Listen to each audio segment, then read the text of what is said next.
कोई special power दी गई है स्पॉन्सर्स के द्वारा। वो रूल करते हैं नॉर्मल ह्यूमंस पे और उन्हें ट्रीट करते हैं एक स्लेव की तरह। एक अनाथ बच्चा रहता है, वो किसी रीजंस की वजह से उसके मेंटोर ने उसके पेट में अपनी स्वॉर्ड भोग दी एंड उसे टाइम में पीछे भेज दिया जाता है जब एज ऑफ हीरोज था। वो अब पूरी तरह से वर्ल्ड को एक अच्छी जगह बनाना चाहता है और वो अब यहाँ पे इंस्पिरेशन ले रहा है लेजेंडरी डीमन किंग, जो अब सबसे ज्यादा पावरफुल हंटर था। इसी तरह से वो अपनी हार्डशिप वाली जर्नी है उसे स्टार्ट कर देता है अपने नए नाम रे के साथ। तो फिर इस लड़के के साथ इस टाइमलाइन में क्या होने वाला है उसके लिए देखते रहिए। स्टोरी की शुरुआत में हमें बताया जाता है 2020 में पोर्टल्स जो दूसरे डायमेंशन से कनेक्टेड थे वो पूरे वर्ल्ड में अपीयर होने लग गए थे। ढेर सारी गवर्नमेंट जो इनके ऊपर रिसर्च करना चाहती थी उन्होंने अपनी आर्मीज को इनके अंदर भेजा, लेकिन अंत में कोई भी उस पोर्टल से बाहर है वो निकल के नहीं आया। इतना ही नहीं, कुछ टाइम बाद इन्हीं पोर्टल्स में से ढेर सारे मॉन्स्टर्स बाहर निकलने लगे और सारे जो ह्यूमंस लोग थे उन्हें बिना किसी भेदभाव के मारने लग गए थे। एंड हम ह्यूमन लोगों की जो टेक्नोलॉजी थी वो इन मॉन्स्टर्स के सामने कुछ भी काम है वो नहीं आ रही थी। सारे वेपन इनके सामने फेल थे।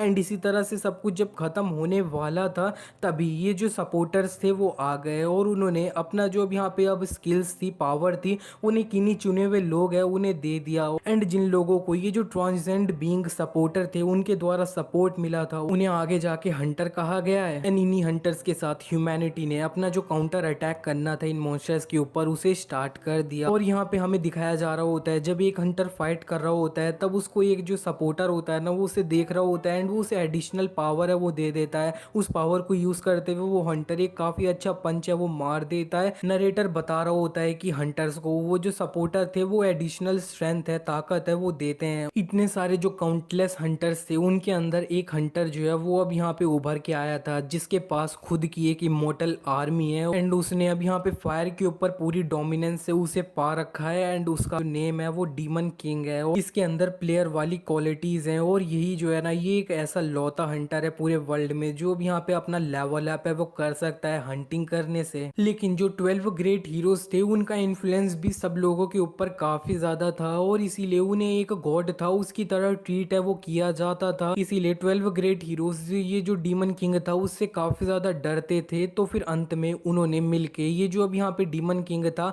उसको पूरी तरह से हिस्ट्री से इरेज है वो कर दिया एंड वो लोग अब पूरा एक गॉड की तरह ही ट्रीट करे जाने लग गए। आगे जाके हंटर्स को ये जो ह्यूमंस की एक सब स्पीशीज थी उसका दर्जा मिल गया एंड वो लोग जो हंटर्स नहीं बन पाए उन्हें एक स्लेव की तरह ट्रीट करा जाने लग गया। एंड इसी तरह से पूरे 100 साल बीत जाते हैं। हमें 100 साल के बाद के तरफ का सीन दिखाया जाता है। रे को दिखाया जाता है जो इस स्टोरी का हीरो है वो काफी ज्यादा तेज भाग रहा होता है और काफी देर तक भागने के बाद वो फाइनल रुक जाता है एंड वो काफी ज्यादा हाफ रहा होता है। उसके अंकल उससे बोलने लगते हैं कि रे क्या अब यहाँ पे इतना ही कर सकते हो, तुम हो गया तुम्हारा। रे उनसे बोल रहा होता है कि हाँ इतनी मेरी लिमिट है, इससे ज्यादा मैं नहीं कर सकता। इस पे उसके अंकल उससे बोलने लगते हैं कि ये क्या अब यहाँ पे तुम तो मेरे को बोलते थे कि तुम पूरा वर्ल्ड है उसे चेंज करोगे और तुम्हें लगता है क्या तुम इस तरह का माइंड सेट है उसके साथ एक हंटर है वो बन पाओगे। एंड अगर तुम चाहते हो कि तुम सपोर्टर का अटेंशन है उसे अपनी तरफ ग्रैब करो तो फिर तुम्हें अपनी सारी लिमिट है ना उन्हें सरपास है वो करना होगा। इस पे रे उनसे बोलने लगता है कि आपका जो फर्स्ट सपोर्टर था जिसने आपको सपोर्ट दिया तो फिर क्या उसने भी अब आपको सपोर्ट तभी दिया था जब आपने अपनी पूरी जो लिमिट थी उन्हें पुष्पा से वो कर लिया था। इस पे उसके अंकल पेड़ से उतरते हुए बोल रहे होते हैं कि नहीं,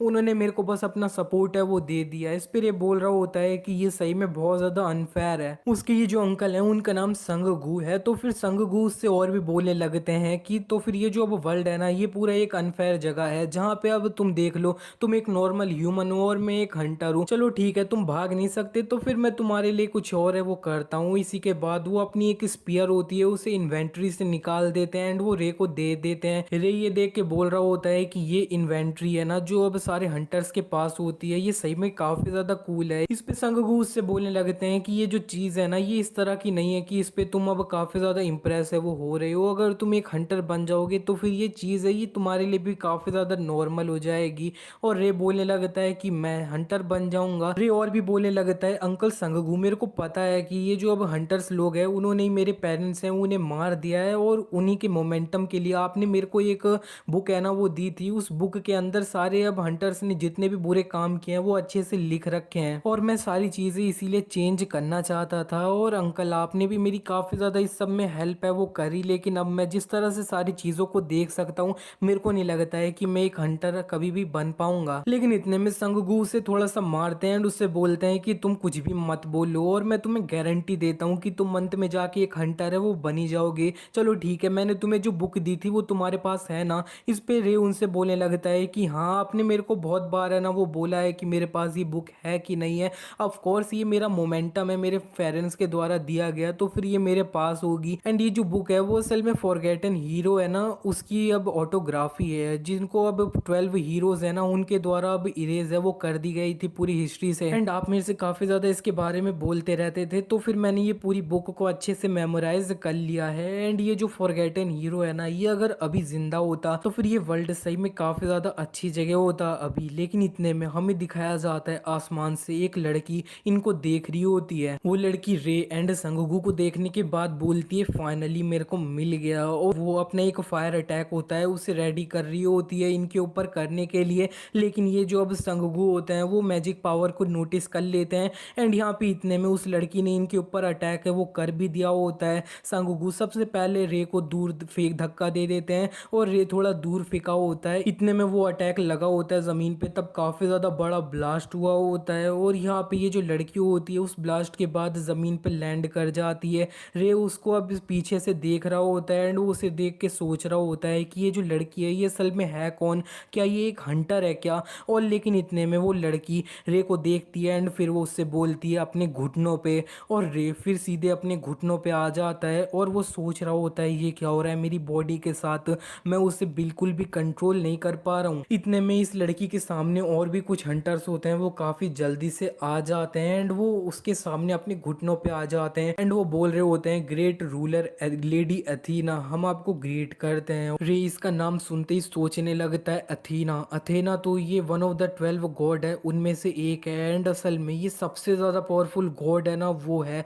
और ये इस जगह पे कर क्या रही है। एंड वो अपने जितने भी लोग होते हैं उसके सामने आए होते हैं उनसे बोल देते हैं कि वो इधर से बिल्कुल भी दूर है, वो भागा नहीं होगा, तो फिर जाओ उसे ढूंढ के इधर लेकर आओ। इसी के बाद वो सारे लोग संगगू को ढूंढने के लिए उसके पीछे चले जाते हैं। संगगू वहां से भाग चुके होते हैं, एंड एथेना इस जगह पे स्पेसिफिकली संगगू के लिए ही आई होती है, एंड वो बोल रही होती है कि फाइनली मेरे को वो मिला था और वो इस जगह से जा चुका है, ये क्या बोलूं मैं। इतने में वो रे को देखती है, एंड वो बोलती है कि ये बच्चा ये असल में है कौन, इसके अंदर से मैं बिल्कुल भी मैजिक पावर है उसे सेंस नहीं कर सकती हूँ। रे साइड में अपने घुटनों पे ही होता है, एंड वो सोच रहा होता है कि मेरे पास ये जो डीमन किंग की ऑटोबायोग्राफी है ना वो है, एंड वो जो ऑटोग्राफी है उसके अंदर जितनी भी अब यहाँ पे इन 12 गॉड ने बुरे काम किए हैं वो अच्छे से लिख रखे हैं, और ये सारी जो चीजें हैं वो ये लोग काफी अच्छे से हाइड है वो करना चाहते हैं काफी टाइम से। मैं बस होप करता हूँ कि ये जो चीज है इसे रियलाइज ना करे और यहाँ से चले जाए। रे यही काफी ज्यादा डरते हुए सोच रहा होता है। इतने में one of the 12 God Athena होती है, वो वहां से जा रही होती है एंड बोल रही होती है कि ये तो एक सिर्फ स्लेव है, और यहाँ पे रे फाइनली रिलीफ होते हुए सोच रहा होता है कि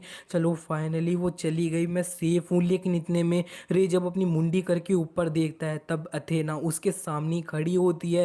एथेना रे से बोलने लगती है कि मैंने ऑलमोस्ट इसे लॉस्ट ही है ना वो कर दिया था, मैं तुम्हारी बॉडी के अंदर से थोड़े से माना के ट्रेसिस है ना उन्हें महसूस कर सकती हूँ। इतने में रे थोड़ा अब शॉक हो जाता है एंड शांत हो जाता है, जिसे देखने के बाद एथेना बोलने लगती है कि तुम्हारी जो हार्ट बीट है उसे मैं महसूस कर सकती हूँ कि वो बढ़ रही है, इसका मतलब है कि तुम्हारे पास कुछ है जो तुम मेरे से छुपाना चाहते हो। तो फिर ठीक है, अब तुम्हारे पास जो भी है उसे चुपचाप मेरे को दो और यहाँ पे बताओ कि ये जो चीज है ये है क्या। एथेना की ये बोलते ही रे की बॉडी ऑटोमेटिकली अपने आप चलने लगती है, और वो जो बुक होती है वो रे खुद ही निकाल के उसे देने लगता है, और वो सोच रहा होता है कि ये क्या, मेरी बॉडी ये अपने आप मूव है वो कर रही है, मैं कंट्रोल नहीं कर पा रहा हूँ, ये गॉड्स के वर्ड है। लेकिन वो फिर भी अपने मन ही मन कह रहा होता है कि अगर इसके पास ये बुक है ये हाथ में लग जाती है तो फिर ये पक्का मेरे को मार देगी। लेकिन रे कुछ नहीं कर पाता है, एंड वो उसके सामने ये बुक को ले आया होता है, एंड वो बोल देता है इसे ले लीजिए है और वो बोल देता है कि मैं